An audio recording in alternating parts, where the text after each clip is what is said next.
বন্ধুরা আসসালামু আলাইকুম, আশা করি সকলেই ভালো আছেন। দর্শক, বহুল কাঙ্ক্ষিত বর্ডার গার্ড বাংলাদেশ 103তম সিপাহী পদের নতুন নিয়োগ বিজ্ঞপ্তি অলরেডি প্রকাশিত হয়েছে। তো আপনারা যারা দীর্ঘদিন থেকে এই নিয়োগটির জন্য অপেক্ষায় ছিলেন, তাদের অপেক্ষার পর কিন্তু শেষ। আপনাদের 103তম সিপাহী পদের নতুন নিয়োগটি কিন্তু অলরেডি প্রকাশ করা হয়েছে। তো এখানে নারী ও পুরুষ উভয় প্রার্থীরা বাংলাদেশের সকল জেলা থেকেই কিন্তু আবেদন করতে পারবেন। তো আজকের এই ভিডিওতে আপনাদেরকে A to Z বিস্তারিত দেখাবো যে এখানে আপনারা কিভাবে আবেদন করবেন, আবেদন করতে আপনাদের শিক্ষাগত যোগ্যতা কেমন হতে হবে এবং শারীরিক যোগ্যতা কেমন হতে হবে, এ সকল বিস্তারিত তথ্য আজকের এই ভিডিওতে জানতে পারবেন। সো রিকোয়েস্ট থাকবে ভিডিওটি না টেনে শেষ পর্যন্ত দেখে যাওয়ার। তো বন্ধুরা, মূল ভিডিওতে যাওয়ার আগে আপনারা যারা এই 103তম সিপাহী পদে আবেদন করবেন তাদের জন্য লিখিত ও ভাইবা পরীক্ষার চূড়ান্ত একটি সাজেশন আমি পিডিএফ আকারে নিয়ে এসেছি। আপনারা চাইলে আমার কাছ থেকে এই চূড়ান্ত সাজেশনটি সংগ্রহ করতে পারেন। আশা করি এই চূড়ান্ত সাজেশনটি যদি আপনারা একটু ভালোভাবে পড়েন তাহলে কিন্তু খুব সহজেই লিখিত পরীক্ষা এবং ভাইবা পরীক্ষাতে উত্তীর্ণ হতে পারবেন। তো এই চূড়ান্ত সাজেশনটি পেতে স্ক্রিনে দেওয়া নাম্বারে রকেট বিকাশ বা নগদে দামমাত্র মূল্য 50 টাকা সেন্ড মানি করে হোয়াটসঅ্যাপ অথবা ইমোতে মেসেজ করলেই আমি সাথে সাথেই আপনাদেরকে উত্তর সহ এই চূড়ান্ত সাজেশনটি পাঠিয়ে দিব। তো যাই হোক, মূল আলোচনায় ফিরে আসি। তো এখানে দেখতে পাচ্ছেন যে 103তম বেচে সিপাহী পদে কিন্তু এই নিয়োগ বিজ্ঞপ্তিটি প্রকাশিত হয়েছে, আপনাদের বহুল কাঙ্ক্ষিত এই নিয়োগ।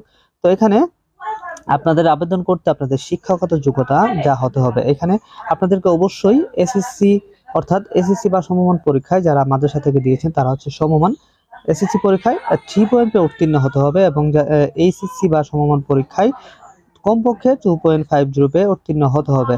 তো পুরুষ ও মহিলা উভয় প্রার্থীদের কিন্তু সেম ক্যাটাগরি থাকবে। তো আপনাকে অবশ্যই এসএসসি পরীক্ষায় 3 পয়েন্ট পেতে হবে। এখানে অনেকেই প্রশ্ন করে থাকেন যে ভাই আমার তো এসএসসি তে 2.50 রয়েছে এবং এইচএসসি তে 3 পয়েন্ট রয়েছে, সেক্ষেত্রে কি আমি আবেদন করতে পারবো কিনা? না, আপনি আবেদন করতে পারবেন না। আপনাকে অবশ্যই এসএসসি তে 3 পয়েন্ট, সর্বনিম্ন 3 পয়েন্টে উত্তীর্ণ হতে হবে এবং এইচএসসি তে সর্বনিম্ন 2.50 পেয়ে উত্তীর্ণ হতে হবে। তো আশা করি বিষয়টি বুঝতে পেরেছেন। তো এখানে আপনাদের বেতন থাকবে বরাবরের মতোই 2015 অনুযায়ী। বেতন স্কেল 2015 অনুযায়ী সর্বনিম্ন 9,000 টাকা হাতে সর্বোচ্চ 21,800 টাকা। বয়স যেটা হচ্ছে মোস্ট ইম্পর্টেন্ট, আপনারা অনেকেই বয়সটা হিসাব করতে গিয়ে একটু গোলমাল পাকিয়ে ফেলেন। তো এখানে আপনাদের বয়স হতে হবে 26/1/2025 তারিখে আপনার বয়স হতে হবে 18 থেকে 23 বছরের মধ্যে। তো আপনাদের সুবিধার্থে তারা কিন্তু এখানে জন্ম তারিখটা দিয়ে দিয়েছে, যাদের জন্ম 27/1/2002 হতে 26/1/2007 পর্যন্ত। আমি আবারও বলছি, যাদের জন্ম 27/1/2002 হতে 26/1/2007 পর্যন্ত, 7-এর মধ্যে রয়েছে, তারা কিন্তু এখানে আবেদন করতে পারবেন। এখন আসি মোস্ট ইম্পর্টেন্ট আপনার শারীরিক যোগ্যতা। তো এখানে আবেদন করতে অর্থাৎ বাংলাদেশ বর্ডার গার্ডের সিপাহী পদে আবেদন করতে আপনার পুরুষ প্রার্থীদের ক্ষেত্রে উচ্চতা হতে হবে 5 ফিট 6 ইঞ্চি এবং যারা ক্ষুদ্র নিগোষ্ঠী রয়েছেন বা সম্প্রদায় রয়েছেন তাদের ক্ষেত্রে 5 ফিট 4 ইঞ্চি হলেও আবেদন করতে পারবেন এবং যারা মহিলা প্রার্থী রয়েছেন তাদের উচ্চতা হতে হবে 5 ফিট 2 ইঞ্চি এবং যারা ক্ষুদ্র নিগোষ্ঠী বা বিভিন্ন সম্প্রদায় রয়েছেন তাদের ক্ষেত্রে 5 ফিট হলেই আবেদন করা যাবে।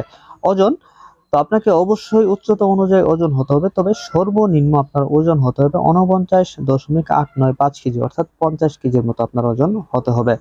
এবং যারা ক্ষুদ্র নিগোষ্ঠী সম্প্রদায় রয়েছেন তাদের ক্ষেত্রে ওজন হচ্ছে 47 কেজি অর্থাৎ 104 পাউন্ড হতে হবে এবং যারা মহিলা প্রার্থী রয়েছেন তাদের ক্ষেত্রে 104 পাউন্ড অর্থাৎ 47.173 কেজি এবং যারা ক্ষুদ্র নিগোষ্ঠী রয়েছেন তাদের ক্ষেত্রে 96 পাউন্ড অর্থাৎ 43.544 কেজি। আপনাকে বুকের মাপ হতে হবে স্বাভাবিক অবস্থায় 32 ইঞ্চি এবং সম্প্রসারিত অবস্থায় 34 ইঞ্চি এবং যারা ক্ষুদ্র নিগোষ্ঠী রয়েছেন তাদের ক্ষেত্রে স্বাভাবিক অবস্থায় 30 এবং সম্প্রসারিত অবস্থায় 32 ইঞ্চি হতে হবে। এক্ষেত্রে কিন্তু দুই ক্ষেত্রেই সমান। এবং যারা মহিলা প্রার্থী রয়েছেন তাদের ক্ষেত্রে স্বাভাবিক অবস্থায় 28 ইঞ্চি এবং স্ফীত অবস্থায় 30 ইঞ্চি হতে হবে। দৃষ্টিশক্তি উভয় ক্ষেত্রে 6/6 হতে হবে। তো এখানে অবশ্যই আপনাকে আবেদন করতে হলে আপনাকে অবশ্যই অবিবাহিত হতে হবে।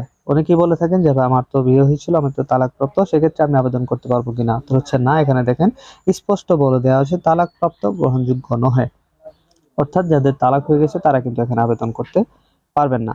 এখন আসি এখানে আপনারা কত তারিখ থেকে আবেদন করতে পারবেন। তো এখানে বিজ্ঞপ্তির অর্থাৎ আপনারা আবেদন করতে পারবেন joinborderguard.bgb.gov.bd এই ওয়েবসাইটে প্রবেশ করে আগামী 10 সেপ্টেম্বর 2024 তারিখ সকাল 10 ঘটিকা হতে 19 সেপ্টেম্বর 2024 তারিখ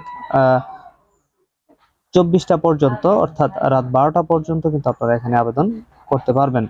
তো আপনাদের আবেদনের সময়টা কিন্তু খুবই সীমিত, মাত্র 9 দিন সময় থাকবে। আপনারা অবশ্যই প্রথম থেকেই আবেদনটি করে ফেলবেন, কারণ সার্ভারে কিন্তু ব্যাপক চাপ থাকে। তো শেষের দিকে গিয়ে আপনার অনেক সময় সমস্যা দেখা দেয়। তো আপনারা অবশ্যই শুরুর দিকেই আবেদনটি সম্পন্ন করে ফেলবেন। তো আবেদন করতে হলে আপনাদেরকে বেশ কয়েকটি পদ্ধতি কিন্তু অনুসরণ করতে হবে। ইতিপূর্বেও হয়তো আপনারা অনেকেই করেছেন।